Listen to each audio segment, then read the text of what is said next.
Well, happy to report this morning I did not have a flat tire when I woke up, so my fingers are still crossed, but it was an issue with the rim strips. So I got a temp fix on the rim strip right now. When we get to Dillon, if the bike shop is there and I can get it done correctly, I'd like to correctly fix it so I don't have to worry about it anymore. But if not, I'll just keep going until I get to the next bike shop. So happy about that. We got about a 40-mile ride today. We do have warm showers in Ennis, so that'll be nice. Thank you, Kevin, in advance for hosting us.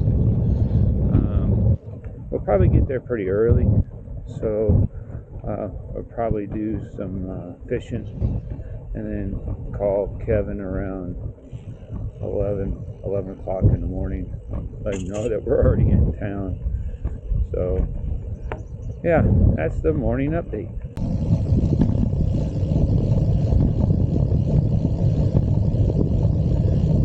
You can definitely tell we've left Wyoming in the parks.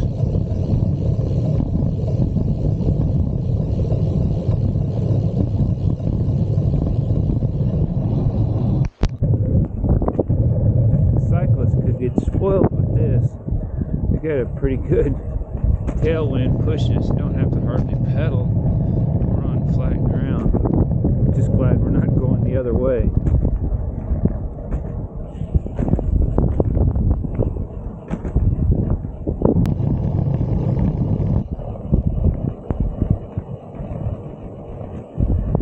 Just a view while riding.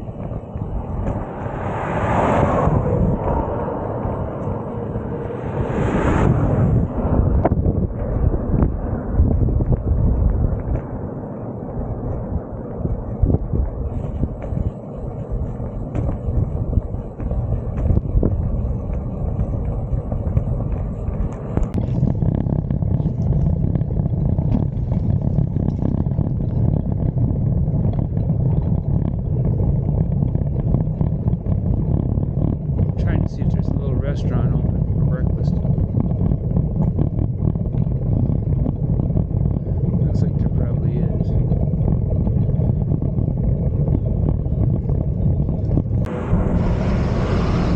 So we stopped at the fly shop. John asked a couple questions and found a place to eat.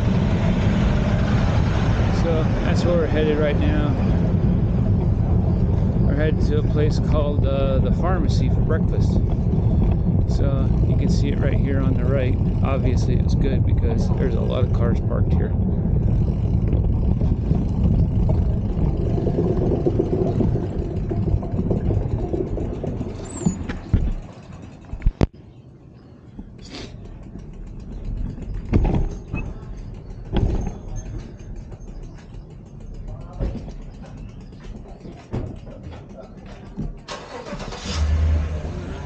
Flip around.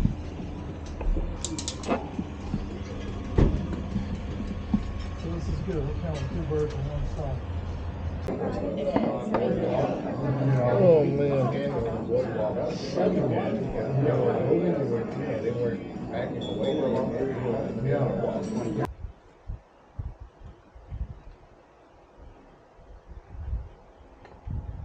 So I had to do some bike maintenance today while John was fishing. Just thought it'd be a good time to do it.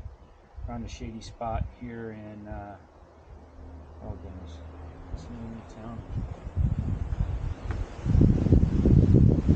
Ennis, Wyoming. So I'll kind of show you what I did.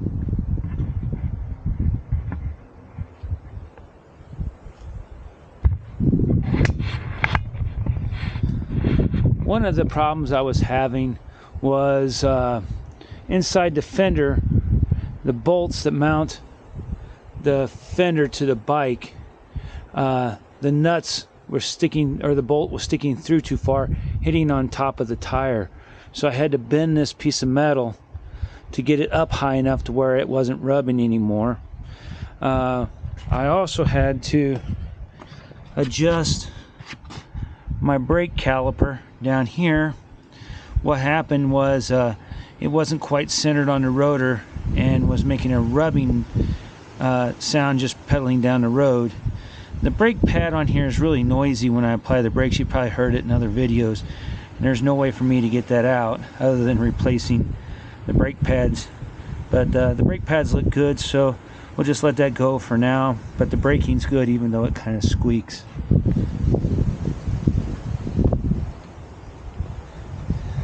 Another thing that I like to do is clean and lube all the pivot points on the front derailleur.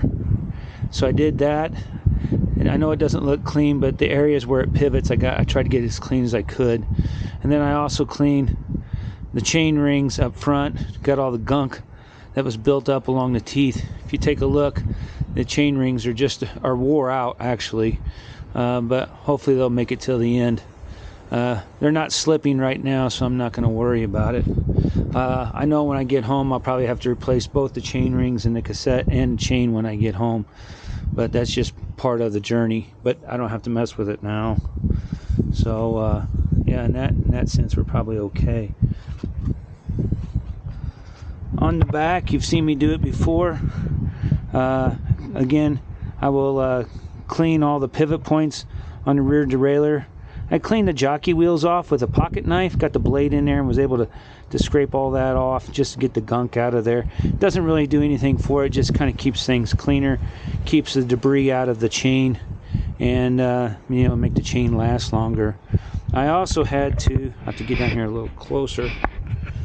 I ran the barrel adjuster for the derailleur all the way back, backed it all the way off, and then loosened up this here bolt, and then slid the chain or the derailleur cable forward to tighten it back up, and then took it for a test ride. Had to crank on it 2 clicks on the barrel adjuster to get the shifting just right. And if you can take a look here, you know, my jockey wheels, they look all right. When you look at the derailleur, you may not be able to, or not, sorry, when you look at the cassette, you can see that it's worn as well. These should be a little more, like on the top, should be more round than oval.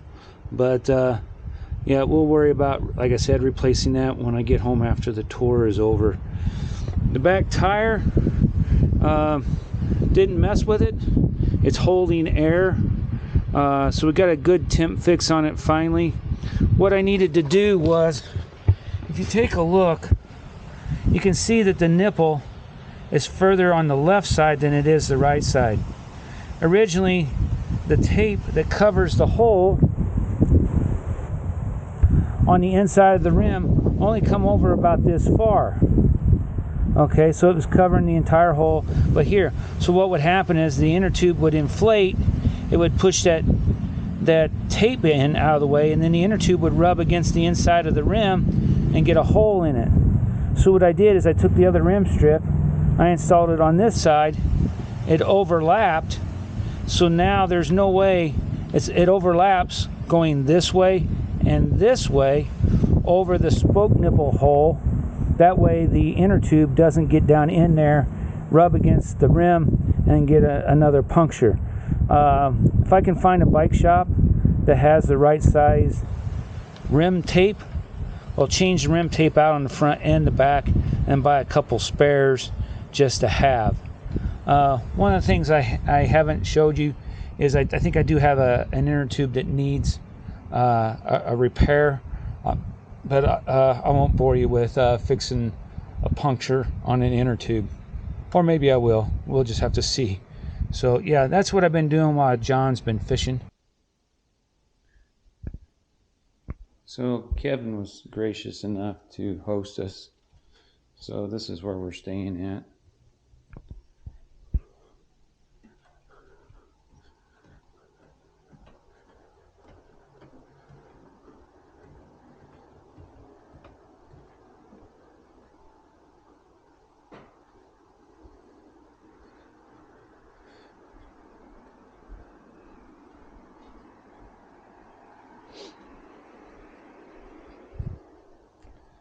get a picture of the view off the deck. I'll tell you right now, they got money.